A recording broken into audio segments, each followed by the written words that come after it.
In today's video, besides giving you very good reasons why you should become a fitness contrarian, I will also tell you a secret of how good training should make you feel. It's mine, it's the ex-firefighters I'm friends with online. People here and there have figured it out for themselves, but now you can spare yourself years of agony and overtraining if you just stick to about the middle of this video.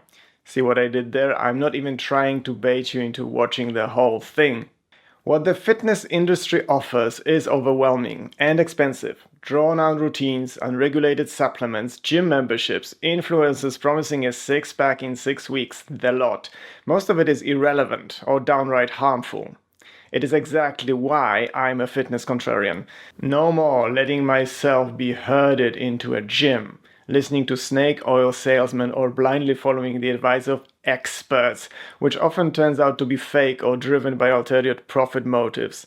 Instead of following the crowd, I question the norms, which comes easy to me because I'm an anthropologist after all. I ignore the hype, even if it comes with a PhD from Stanford or Harvard, and focus on what actually keeps my body healthy, mobile, and resilient. The Instagram body should not be the aim of anyone's training, though it might still happen as a welcome side effect, of course. Consider becoming a fitness contrarian yourself. There are good reasons to do it. For starters, it means thinking critically. Most advice is built on marketing, anecdote, poor science, if any, or vanity. So I read. I dig things up from the past, sometimes very distant past, experiment and focus on what matters in the long run. I follow science where it makes sense, experience where it works, and my own body always being the final judge.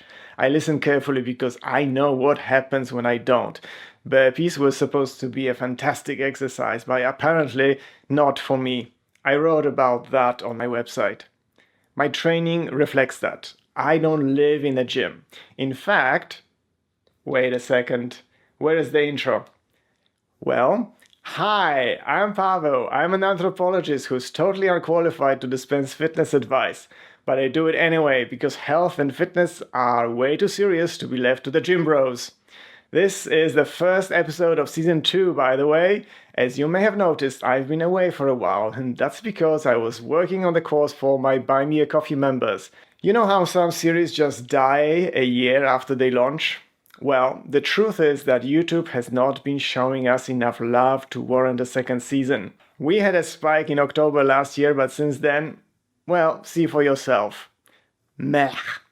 The love I received comes from Buy Me a Coffee members, and if you're one of them, thank you so much for your support. I really appreciate it and I don't take it for granted.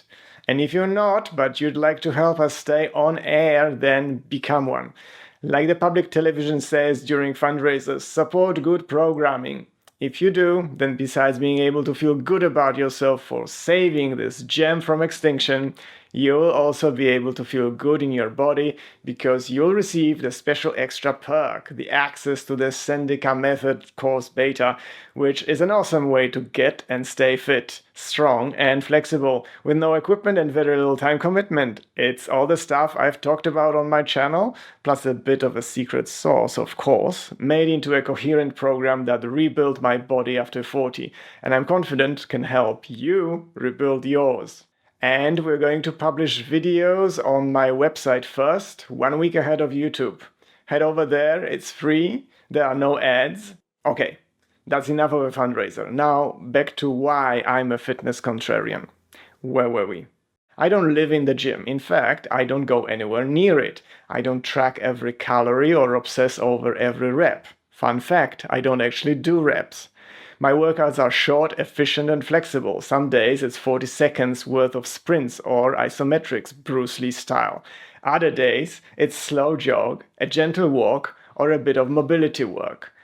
The goal is consistency, not exhaustion. Strength you can still use tomorrow. I wrote an article on this subject too.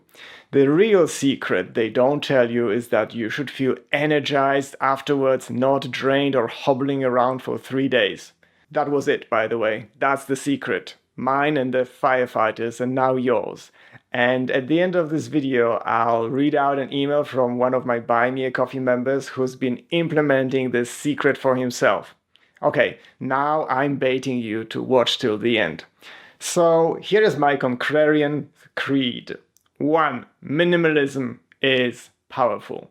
Mainstream fitness loves long drawn out workouts and hour pushing weights at the gym, endless cardio exhausting circuits. But why? Putting bums in seats of exercise bikes helps the bottom line, but your body doesn't need this. I follow a principle I call DSY. Don't strain yourself. That's the sanitized version. The original starts with an S and rhymes with hit.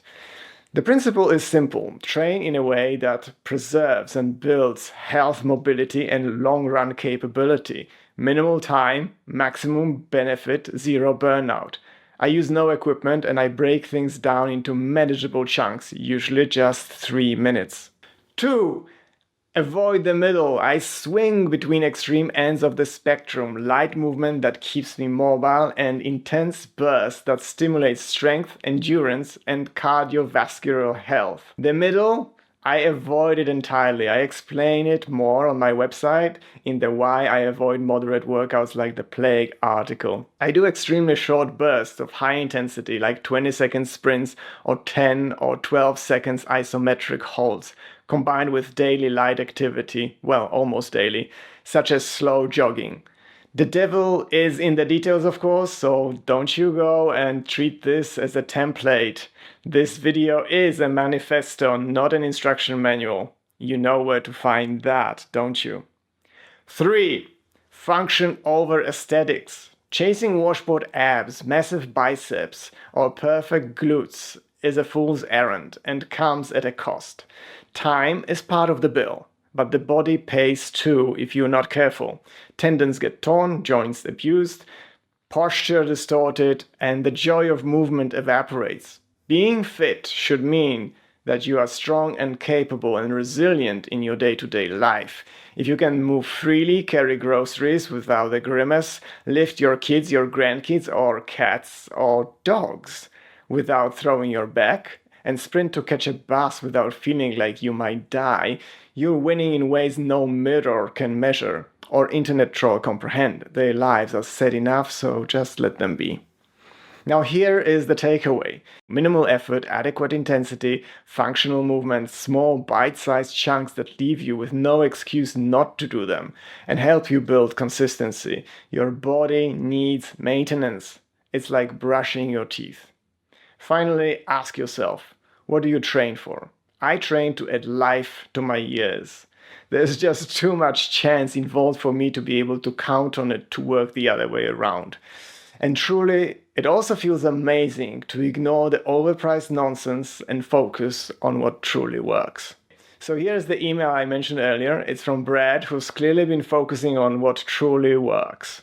Hi Pavel, I discovered you maybe a little over a year ago on YouTube. I tried some of your stuff and I have really bought in. I used to run seriously.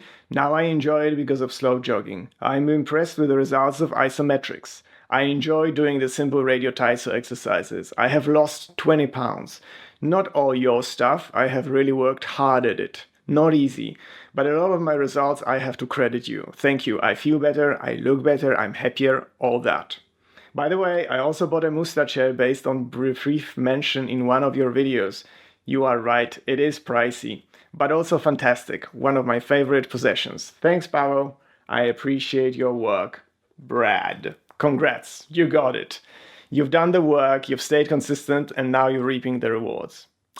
I suppose I could have skipped the Muista Chair bit, but I wouldn't want to deprive you of an opportunity to acquire your future most prized possession, and for Muista to give you a 5% discount and me, well, a small kickback. Link in the description. Okay everyone, that's all for today. Thank you very much for watching until the very end, and I'll see you in the next one. Bye!